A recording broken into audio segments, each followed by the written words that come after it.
Bonsoir et merci d'être avec nous sur Journal de guerre. Au 56e jour de la guerre entre le Hamas et Israël, voici ce qu'il fallait retenir de la journée à 19h30.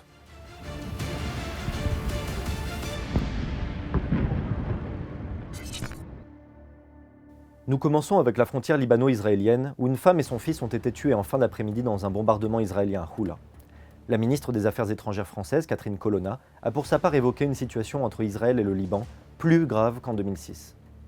La fin de journée a été marquée par une reprise des frappes israéliennes au Liban Sud. À Gaza, le bilan humain depuis la fin de la trêve à 19h30, heure de Beyrouth.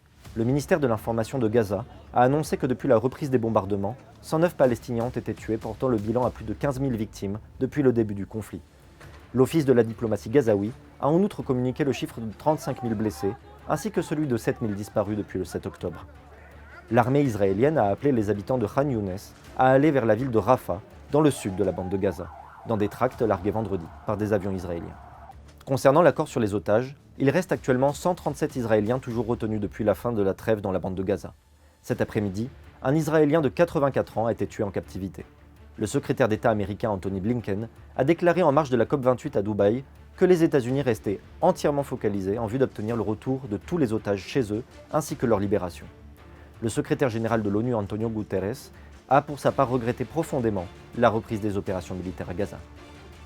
Merci de nous avoir suivis sur Ici Beyrouth. On se retrouve demain dans un autre résumé de la situation. Vous pouvez suivre toute l'actualité concernant cette guerre sur notre site www.icibeyrouth.com sous la rubrique Guerre Israël-Hamas, ainsi que sur nos réseaux sociaux.